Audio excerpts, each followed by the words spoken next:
Bonjour les amis, donc aujourd'hui je mets en vente ma New Versus City que j'ai acheté il y a 5 ans exactement.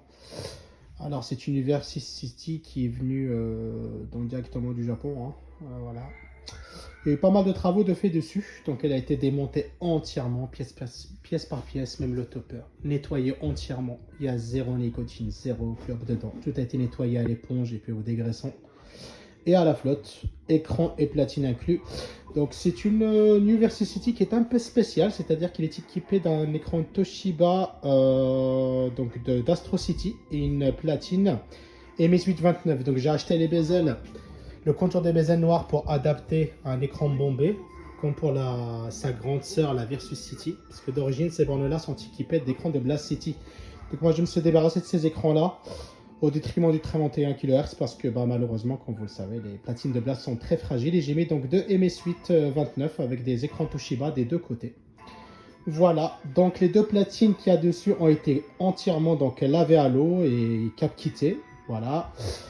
Elle est équipée également donc d'une NVS 4000 qui a été également démontée, nettoyée à la flotte, cap kittée avec un ventilo changé qui est très silencieux, donc un Noctua.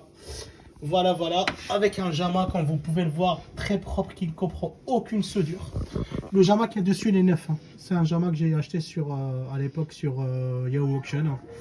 Voilà, qui est neuf. Vous avez la stéréo.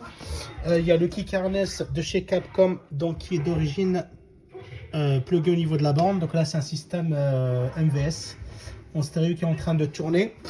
Là, vous avez une repro de panel faite sur la déco de la Versus City parce que ceux d'origine j'aimais pas trop, donc j'ai demandé en fait de garder celui de la Versus City et faire une modification de couleur avec un effet un peu granuleux comme ça pour éviter justement que le panel s'use avec le temps. Les sticks et les boutons sont neufs. Il y a même un select ici pour ceux qui veulent câbler, un 5e bouton pour vous savez, les multi-slots MVS en cas où on met plusieurs slots comme au Japon.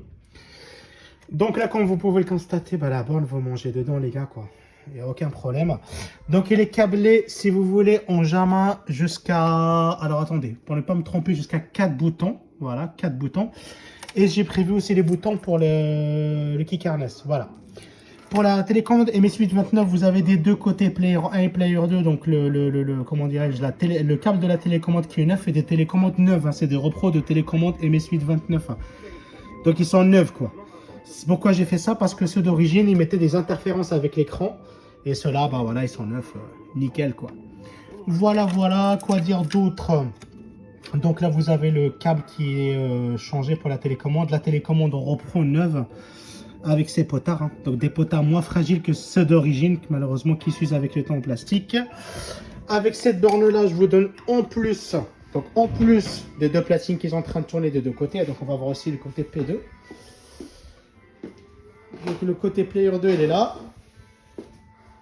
Voilà, hein, ça marche avec de belles couleurs autour. Après voilà, libre à vous d'affiner les couleurs comme vous voulez, hein, bien sûr. Et en plus, je donne deux platines MS829, hein, donc qui sont capitées par Nicolas. Voilà, deux platines MS829 en plus en spare pour vous. Donc ça fait la bande entière plus deux platines MS829. Et je donne aussi avec donc le convertisseur de tension. Donc celui-là c'est un 800 watts en deux sorties. Voilà, le Bronson++, les gens connaissent, hein, c'est vraiment des convertisseurs de bonne qualité. Et chose très importante, dès que je modifie le câble d'alimentation d'origine, donc qui était normalement équipé avec la phase et le neutre seulement, j'ai pris un câble avec la terre. Voilà, donc c'est un câble qui est donc épais avec une section de câble supplémentaire et qui comprend en fait la terre quoi. Voilà, donc la borne a été révisée de A à Z. Là, pour quelqu'un qui aime le Versus Fighting, il achète une borne révisée de A à Z, nettoyée de A à Z.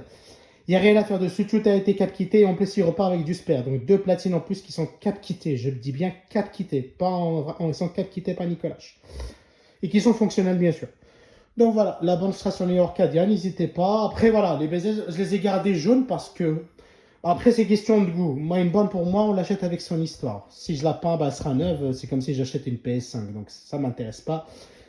Comme d'ailleurs, quand tu te mets borne, hein, ils ont toutes voilà, un petit marquage jaune d'histoire, des brûlures de clope. Mais ça fait partie de l'histoire de la borne, ça. Peindre, moi, c'est pas mon truc. Après, si quelqu'un veut peindre, enfin, le prochain éclaireur, s'il veut la peindre, pourquoi pas. Moi, j'ai gardé donc l'aspect d'origine de la borne comme je l'ai acheté.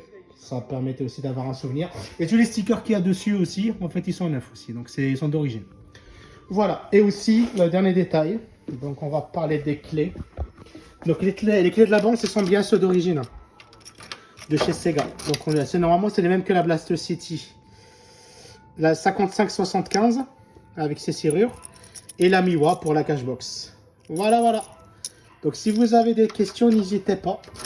Voilà, je suis là pour vous répondre sur le forum. Merci beaucoup.